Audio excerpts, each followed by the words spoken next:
super excited to be here.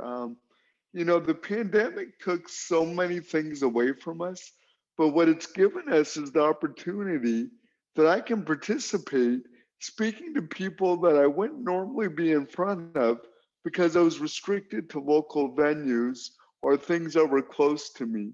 So now, from somebody that was born with cerebral palsy, so just to let you guys know, because you can't tell on the screen, I usually roll around in a power wheelchair because I see all of you walking, but you know what? It doesn't seem as exciting as you make it look. But I've navigated the world in a power wheelchair. And when I was born in 1971, my parents were told David may never be able to, David may not live past 12. David may not speak clearly, if at all. And sadly for you today, I can speak just fine. And even if he can, don't expect much because there's not much in the world somebody with Dave's condition can do. Sadly, in 1971, this was the status quo. But my parents, although blue collar family, not really visionaries, they didn't want to make one single decision that would impact the rest of my life. Rather, they were going to commit to resilience to see what the world can be. And that's really why I kind of fell into agility is I know what it's like to live in a mismatch of environment. I always like to say it's not my cerebral palsy that holds me back. Rather, it's the environment not able to accommodate my cerebral palsy is what holds me back. And from living in an environment, I couldn't have been born in a better time because I had to live through when none of this stuff existed, right? Accessibility, inclusion, diversity. They weren't even words. So I had to live without it. And now that as the world is changing, I get to experience all of that because it's when you can see a mismatch of environment is what makes you a change agent. All of you have had the ability to almost empathize what it's like to live with a mismatch of environment, haven't you? Since last March, your world has changed. The way you used to live life completely got turned upside down, and you had to find new ways to do things. You, for the first time, had a mismatch in your environment. But look what we did in over a year. We're having video conferences. A Zoom call is now status words. We say that all the time. If you would have said the world would participate in a worldwide experiment of working from home, we'd be like, no, that's not going to work. But yet, look how resilient we are. So, this is what really helped me understand. We always knew agile teams putting cross functional people together. We saw the benefit, right, of bringing in a tester, a developer, a designer, and, a mixed match of other skills. But I'm here to tell you that's just table stakes. If you want to amplify the power of your team and dynamic, whether it's agile or not, you need the cognitive diversity required to build complex products and services. So when I talk about inclusion and diversity, I'm not talking about it as equality. I'm not looking to win a humanitarian award by any means, but I truly believe to solve complex problems, to build complex products, to create complex solutions, we need that cognitive diversity in order to make that happen. But you just can't hire for diversity, right? You can't just check mark. And what I'm going to share with you is how my unique diversity helped me do things the rest of my team couldn't see.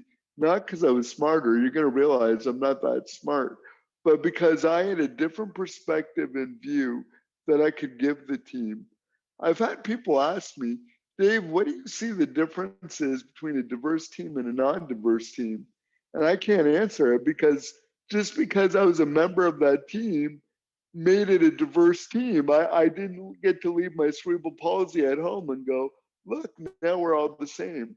I always had to bring my chair together. So just like I had to navigate the world to figure out ways to do things other people could. And like I said, I was born in a generation before disabled rights were a thing. Like when I was approaching university, the rights just came in to say to have a disabled person in the classroom. And I was excited because I went to high school, a normal rural high school. I got really good grades. But I remember I was really good in computer science, really good in business. I didn't know what I wanted to go to university in. And I had a group of friends that were going to go out west to go find themselves. Like I said, I came from a very humble blue collar upbringing. My dad walked down the stairs and he said, going out west, that's not an option. But he's like, let's be honest, David. Being born in a wheelchair, you're not going to be a fireman, police officer, or a construction worker. But you know what else you're not going to be? Living under my roof for free the rest of your life. So whatever you choose, you better choose it because daddy's getting an empty nest. But when I went away for university, even though they made the classrooms accessible, they didn't build the use case of what if I wanted to live in residence? Because prior to then, my mom and dad were my personal caregivers. They would get me up, shower me, and dress me to make me look as beautiful as you see today. But when I was going away for university, my mom and dad weren't going to come with me because how lame would that be, right? Going off to college and have mom and dad. How am I supposed to get drunk and do stupid things? But I had to hire perfect strangers that I would interview them a day where I didn't know them, and 3 days later be completely naked. Imagine that. People you meet days prior, you're completely naked in front of shortly after. That really got me to embrace vulnerability right away. And it gave me the sense to how I would have to learn to be okay being vulnerable as I proceeded the rest of my career. So when I graduated university, I was starting to use technology like voice rec, and it was really terrible at the time because you had to talk like a robot for it to really grab stuff. But so when I graduated in 1995, I sent my resumes or CVs everywhere. And it took me 9 months to land my first job. Either the buildings weren't accessible and I couldn't get into the interview, or if I got into the building, it wasn't set up for someone in a wheelchair. But after 9 months, I landed my first job. I was a training logistics coordinator for a major automotive firm. However, it had a lot of paperwork. And as you can tell by these hands were made for paperwork. So what was taking my peers 8 hours a day was taking me 12 hours a day. And don't get me wrong, I'm not shy to hard work because of my upbringing. But here was the real problem. I was so excited to get my first job. On the first day, I went to go to the bathroom and I couldn't get in. My wheelchair couldn't fit in the door. I had a decision to make at that time. I could either say, hey, I need a new bathroom, but because it took me so long to find my first job, I didn't feel safe to ask for it. So what I did was I held it every day for 12 hours for 3 years. So imagine every day being very careful, sipping your water so I wouldn't have to go to the bathroom. I would dehydrate myself. But luckily, computers were becoming a thing, and there was this newfangled internet. And for me, my disability gave me the opportunity to learn to use a computer early. Because remember, I was thinking of computer science and business. I always use technology to help me do things. So I had more of an advanced level of understanding of technology than my peers. So every weekend, I started building a website. So that way, people could log in, register for their own courses, and our facilities could log in and decide which locations were going to choose what. So what was taking me 12 hours a day was now taking me 3. The guy in a wheelchair was getting things done 5 hours sooner than his peers.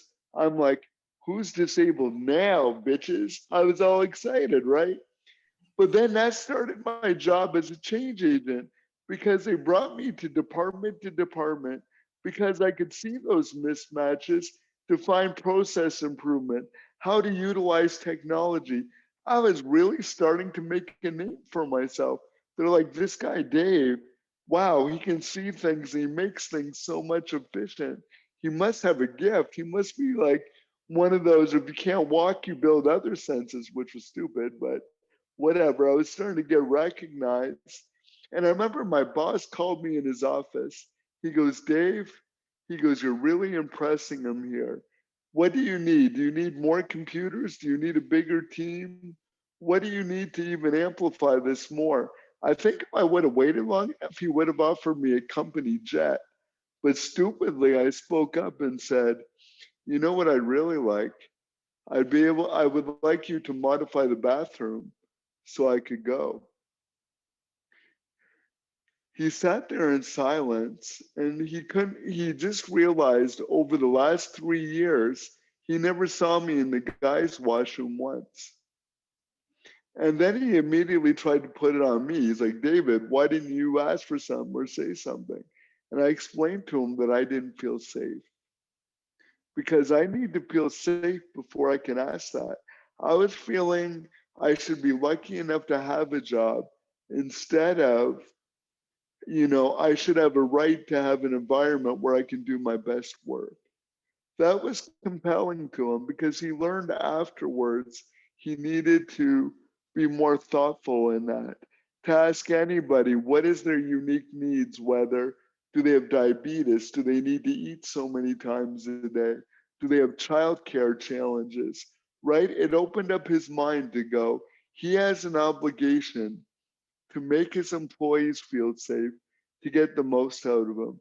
So, needless to say, I went from happy to have a job where I've been poached and I coach and I'm sought after to even fly around the world to be a change agent.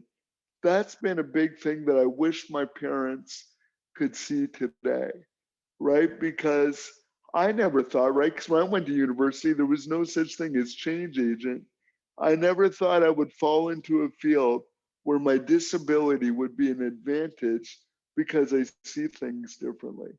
And because I've always helped my teams see things differently, now as a leader, I've learned that when I'm building teams, I want cognitive diversity from different backgrounds, different cultures, different genders, different sexualities.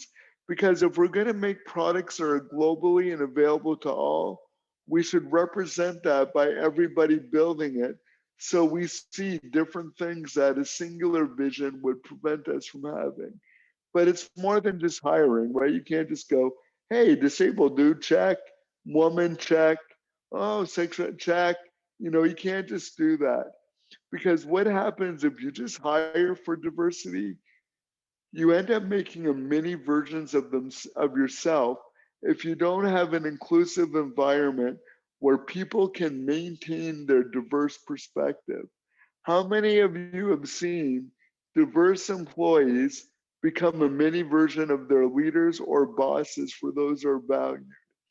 Because if you think about how the corporate world looks, they try to get you to fit in the box, right?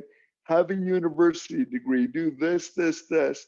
We ask for very specific requirements that the job description alone filters down the range of diversity we get.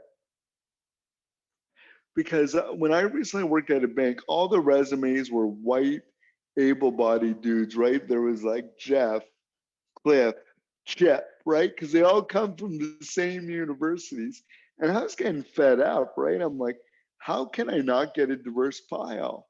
But I looked at the job requirements, and to me, university is a privilege, right? If I just immediately put a degree in there, who am I excluding that couldn't do it for logistical reasons, financial reasons, or any other hardships? So I pulled out the university degree, and then I started looking for capability and not just directly related experience. So I was hiring for an information architect, and the recruiters, they give you they give you a pile of resumes of, hey, we filtered this for you, and they give you the rest of the pile just to try to justify what they're trying to do for you. And again, I looked at the resumes, Charles, Chip, Chuck, and I'm like, oh, I'm going to go in this discarded pile. I was looking for an information architect. I pulled this resume up. It was a lady. She didn't have a degree, and she worked for Hallmark Cards. I'm like, hmm. I'm like, I would like to interview this person. And then the recruiter was like, Dave, are you screwing with us? We know you like to shock the system. We know you like to just be a agitator. And I'm like, you're right. But in this case, I want to hire this person. So I got in front of this person and I talked to her. And the reason why the Hallmark cards resonated well, as an information architect in digital space, you're trying to create content that's impactful in the smallest amount of spaces. And if you look at a greeting card, right, they say very beautiful things or very sarcastic things in a very short space. So I thought maybe there's a transferable capability. She didn't go to university because she was a single mom. She worked 3 jobs as she went through community college. I'm like, that's grit. Because I know how much of a pain I was to my mom, let alone have a kid and balance 3 jobs and go to school. This woman was like, she could handle anything. So I hired her. And then when I hired her, I put her in with the team. And it was funny because, this cavalier, this very sarcastic, and I asked her, I go, did you apply by accident? And she goes, well, no, she goes, I accidentally did, and I tried to pull it. I wouldn't have got it for her if she didn't apply by mistake. So she got the job, but she was quiet. And I'm like, this isn't the quiet person I interviewed. This person was very, blunt, direct, what's going on. So during our one-on-one, I asked her, I'm like, where is this cavalier challenge idea person that I fell in love with?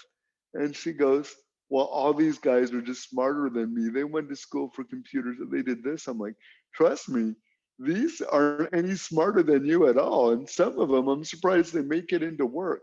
So don't feel bad. You have the ability to do that. And I challenged her. I said, I want you to challenge before now and then 3 ideas from them. And don't worry if you're going to be completely wrong, but challenge them. I want you to speak up and I want you to get comfortable with them challenging you. Sure enough, she challenged them because that's where I think cognitive diversity comes in. It's the difference between a good idea and a great idea by the friction it creates. And it was great. They were challenging her idea, she was challenging theirs. And me, I was just like a gloating leader, right? So when I had the next one-on-one, I was like, see, you just had to challenge it. And then she called me out. She goes, Dave, yeah, I get challenge ideas and get your ideas challenged. But she's like, David, have you noticed they don't challenge your ideas? Part of me was like, well, it's because they're all brilliant. Of course they wouldn't challenge it. But then the realistic side of me said, wait a minute, maybe my title doesn't make them feel safe to challenge. Because I didn't know if it was my wheelchair or my title. But I found eventually when people get to know me, they don't see the wheelchair. They don't mind challenging me or punching me in the mouth if I deserve it. So what I had to do was make it safe, where I told them I wanted them to even challenge my ideas because we needed it, right? For diversity, we need to challenge everybody's ideas because we all have blind spots. And I had a blind spot because I didn't even see they were challenging me. So when you get diverse people, you got to make it psychologically safe for them to feel that they can challenge and do that. And this is what else I've learned. I think diversity has an expiry date. When you bring a team that's very diverse and challenging, what I found after 24 to 30 months, they have so much shared experience, they're no longer diverse because they have that immediate group think. They know each other, they thought of each other. So that's why you got to grow your team members to be able to move elsewhere in the organization so you can replace some of that cognitive talent. But then you also grow them to do it and you keep creating that diverse awkwardness that's needed for complexity. It forces us to think of employee growth. As a leader, if I'm not understanding where they want to go to and provide those opportunities, then I'm just acting like a functional manager instead of a people manager. We have to remember to grow people in order to keep the diversity. And if we grow them within our organization, we retain them because we can have diversity by rotating them frequently.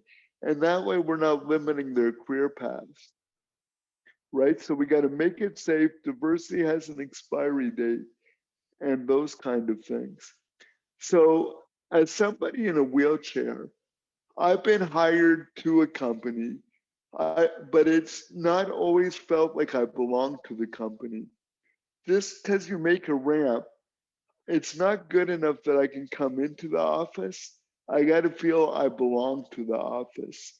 And the managers that have done it well have asked me what kind of team building events can they do, what kind of things they can do, either arrange special transportation to make me feel included. Because some team building events they would go to is like axe throwing. Should these hands be throwing an axe? Don't we already have one disabled person? Do you want me to make more? Because that's what's going to happen. Or they go to those new hipster type bars, right? Where the tables are all standing. So I'll go to the table and I can roll underneath it, but I can't have a drink with everyone else, right? I feel like, hey, great socks. Look at those shoes. And then they might put me to another table, but my rest of my team is over there. So how is that a team building event? And then there's religious things, cultural things. I think when we hire people, and as humans, we try to build similarities with each other, right? Oh, you have that in common. I have that in common. What I try to do is create a uniqueness board. What unique things does each team member have? And celebrate the uniqueness. Because think about every company we go in, they try to get us to fit in the mold. That's what the job requirements are. And as somebody that never fit in the mold, I would waste so much effort and time to feel like I'm in that company mold, that I'm their ideal employee. The good organizations appreciate people that are different than the mold and create that culture where that uniqueness is power. And we got to do that to support it, to make it safe to do everything. Because it's in that cognitive safe ability that we're going to achieve. Agility being cross-functional is no longer enough. We need cognitive diversity. But for cognitive diversity to live, we need to feel inclusive. For inclusion to live, we need psychological safety. It has to be moved from soft skills to critical skills because there's only people problems, and those are tools that we can solve if we choose to think differently. And we got to be resilient on it. And it can't always be us championing it or HR championing it. We need a culture where it can live beyond one or two people's mission. And I learned this from my dad. Growing up as a kid, we had 6 steps it took, and I had to crawl on my hands and knees to go upstairs every time I wanted to eat breakfast, lunch, or dinner. And my dad would be like, you know what, son, this weekend I'm going to build you a ramp. 24 years later, he never built that ramp.